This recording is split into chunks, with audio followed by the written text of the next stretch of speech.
జై తెలంగాణ. అక్కడ కూర్చున్న మా ఆడబిడ్డలందరూ కూడా ఒకసారి పిడికిలెత్తాలి. జై తెలంగాణ, జై తెలంగాణ.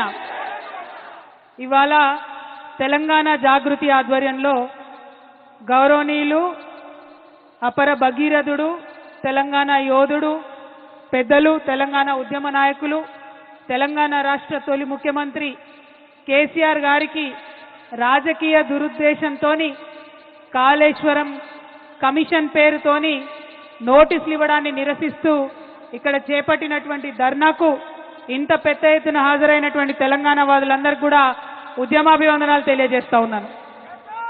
తెలంగాణ జాగృతి నుండి మరి ధర్నా చేస్తామని ప్రభుత్వానికి మేము రిక్వెస్ట్ చేసినాం. పోలీసు వాళ్ళు పర్మిషన్ ఇచ్చిండ్రు. కానీ అయినా మరి ఎందుకంత భయమో వెనుక కూర్చుంటున్నటువంటి ఆడబిడ్డల్ని కూడా పోలీసు వాళ్ళు డిస్టర్బ్ చేయడం అవసరం లేదు. దయచేసి కోఆపరేట్ చేయండి. విత్ పర్మిషన్ చేస్తున్నాం ధర్నా, మేము ఉట్టిగా చేస్తలేము.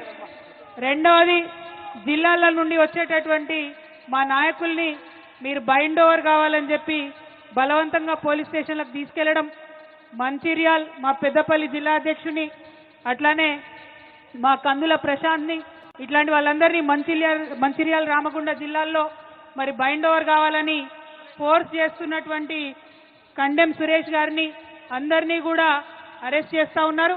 ఇది కరెక్ట్ కాదు. ప్రభుత్వం పర్మిషన్ ఇస్తే ప్రజాస్వామ్యం, ప్రజాపాలన అని చెప్పుకుంటున్నారు. మా వాయిస్ వినిపించనియాలి. అంత భయం అయితే పర్మిషన్ ఇవ్వకండి. ఎందుకోసం భయపడుతున్నారు ఇవాళ ముఖ్యమంత్రి గారు కానీ ప్రభుత్వం కానీ?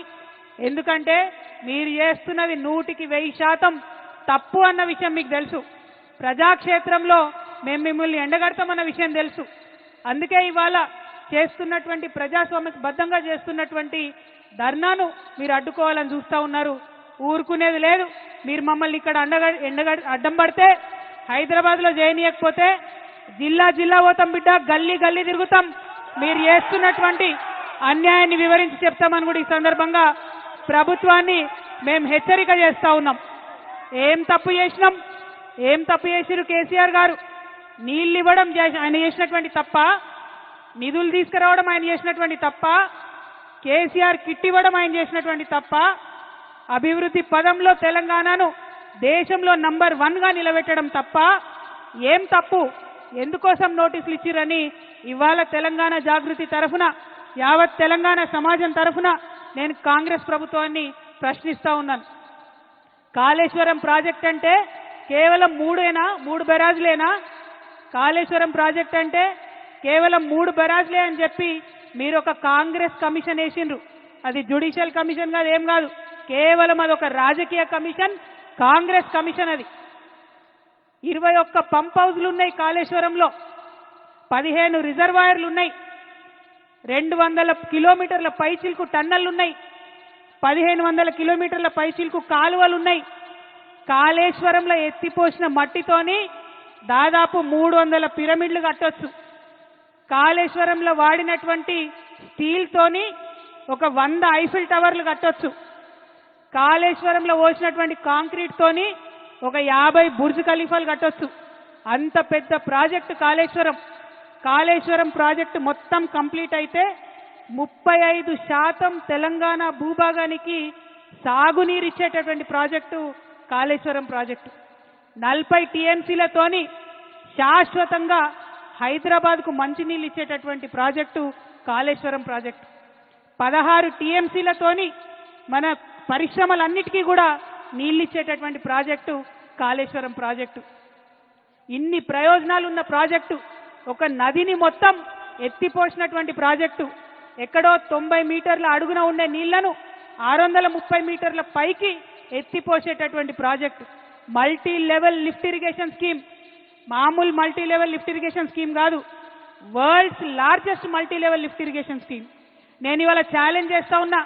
కేసీఆర్ కాబట్టి, గట్టి గుండె కాబట్టి, ధైర్యం ఉంది కాబట్టి ఇటువంటి ప్రాజెక్ట్ని ఆయన ఆలోచన చేయగలిగింది. ఈ కాంగ్రెస్ ప్రభుత్వం కనీసం కల కూడా కనలేదు అటువంటి ప్రాజెక్టు కట్టాలి తెలంగాణకని. ఆయన తెలంగాణ యోధుడు, నీళ్ల కోసం పుట్టినటువంటి ఉద్యమం కాబట్టి గోదావరి నదిలో నీళ్లు మన వాటా మనకు రాకపోతే తెలంగాణ ఎడారిగా మారుతుందనే విషయం కేసీఆర్ గారికి తెలుసు కాబట్టి ఇంత పెద్ద ప్రాజెక్టుకి ఆయన రూపకల్పన చేసిండు. అంతకుముందు రాజశేఖర్ రెడ్డి గారు ప్రాణహిత చేవెళ్ల ప్రాజెక్ట్ అని పెట్టి కేవలం 16 టీఎంసీలు తెలంగాణకు వచ్చేటట్టుగా ప్లాన్ చేస్తే కేసీఆర్ గారు దాన్ని మార్చి 16 టీఎంసీలు నిలవ ఉండడం కాదు 141 టీఎంసీలు నిలవ ఉండాలి అని రిజర్వాయర్లు 15 రిజర్వాయర్లు కట్టిండ్రు. నా తెలంగాణ రైతు ఎన్నడూ కూడా మొగులకు ముఖం పెట్టి చూడొద్దు, వాన పడ్డా పడకపోయినా తెలంగాణ సస్యశ్యామలంగా ఉండాలని కట్టినటువంటి ప్రాజెక్టు కాళేశ్వరం ప్రాజెక్టు. మీ అందరికీ తెలుసు, ఆనాడు జలయజ్ఞం పేరుతో ధనయజ్ఞం చేస్తే మెగా కృష్ణారెడ్డి లాంటి వాళ్లకు 90% కాళేశ్వరం పనులు ఇచ్చిండ్రు. మనం తెలంగాణ తెచ్చుకున్న తర్వాత కంటిన్యూ చేసుకుంటూ పోయినాం, రీడిజైన్ చేసుకున్నాం ఆ ప్రాజెక్ట్ని. ఇవాళ నిర్మల్కి, నిజామాబాద్కి, కరీంనగర్కి, వరంగల్కి, మెదక్కి, నల్గొండకి, ఖమ్మంకి ఇన్ని జిల్లాలలో లక్షల ఎకరాలకు నీళ్ళిచ్చే ప్రాజెక్టు కాళేశ్వరం ప్రాజెక్టు. డైరెక్ట్గా 20 లక్షల ఎకరాలు, ఇండైరెక్ట్గా ఇంకొక 18.5 లక్షల ఎకరాలకు, అంటే టోటల్గా కాళేశ్వరం పూర్తయితే 40 లక్షల ఎకరాలకు నీళ్ళు వస్తాయి.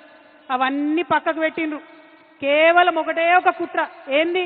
కేసీఆర్కు పేరు రావద్దు. రైతు బంధు ఇచ్చినందుకు కేసీఆర్ని గుండెల్లో పెట్టుకున్నారు రైతులు. వాళ్ళు మర్చిపోవాలి కేసీఆర్ని బద్నాం చేయాలి. అందుకోసం వేసినటువంటి కమిషన్ ఇది తప్పితే ఇంకొకటి కాదు. ఇవాళ నేను ఛాలెంజ్ చేస్తా ఉన్నా ముఖ్యమంత్రి గారిని.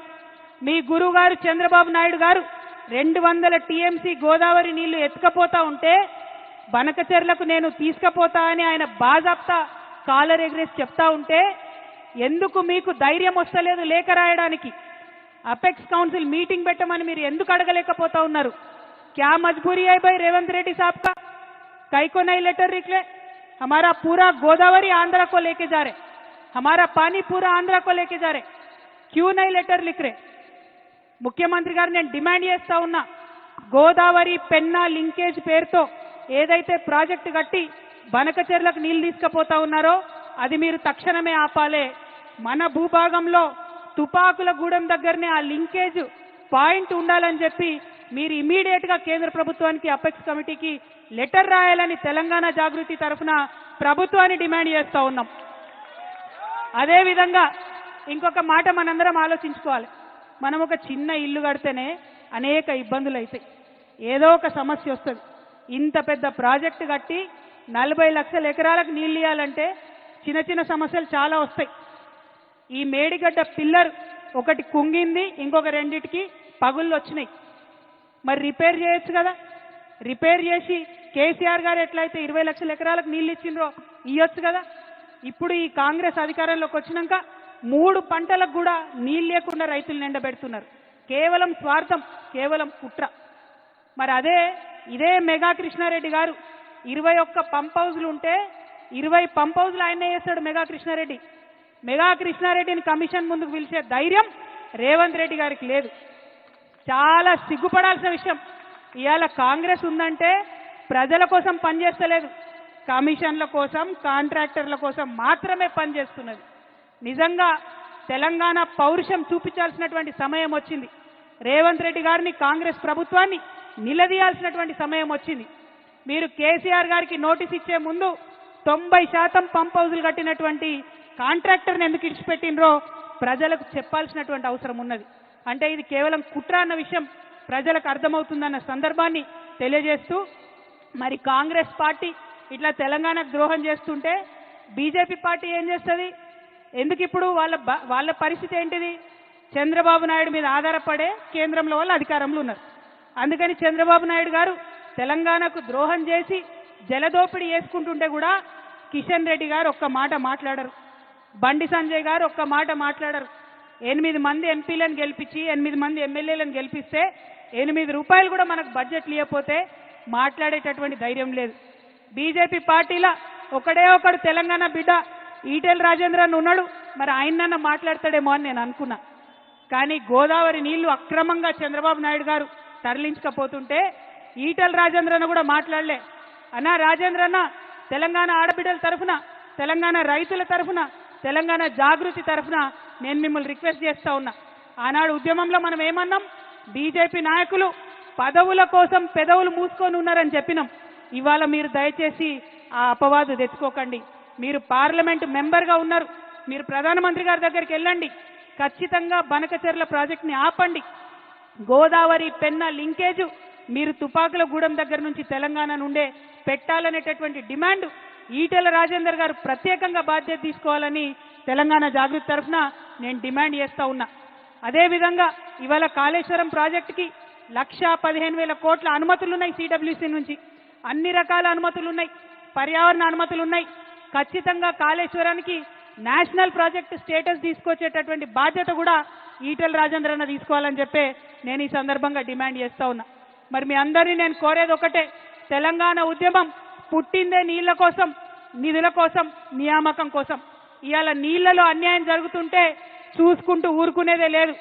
ఒకవేళ మనం డిమాండ్ చేసినట్టు ముఖ్యమంత్రి గారు ఉత్తరం రాయకపోయినా, బీజేపీ పార్టీ వాళ్ళు చర్యలు తీసుకోకపోయినా తెలంగాణ జాగృతిని గల్లీ నుండి ఢిల్లీ దాకా ఉద్యమం చేస్తాం. మన గోదావరి నీటిలో మనకు రావాల్సిన 1000 టీఎంసీలు వచ్చేంత వరకు ఒక్క బొట్టు కూడా బనకచెర్లకు తరలిపోకుండా ఉద్యమాలు చేస్తామని ఈ సందర్భంగా తెలియజేస్తూ, మరి ఇక్కడికి పెద్ద ఎత్తున వచ్చినటువంటి నాయకులకు అందరికి కూడా మనస్ఫూర్తిగా ఉద్యమాభివందనాలు తెలియజేస్తా ఉన్నాను. కేసీఆర్ గారికి నోటీస్ ఇచ్చిరంటే యావత్ తెలంగాణకు నోటీస్ ఇచ్చినట్టే అని భావిస్తూ, మరి కేసీఆర్ గారికి నోటీసులు ఇచ్చి మీరు ఇబ్బంది పెట్టేటటువంటి ప్రయత్నం చేస్తే మేమందరం కూడా ఒక రక్షణ కవచంగా వారి చుట్టూ ఉంటాం.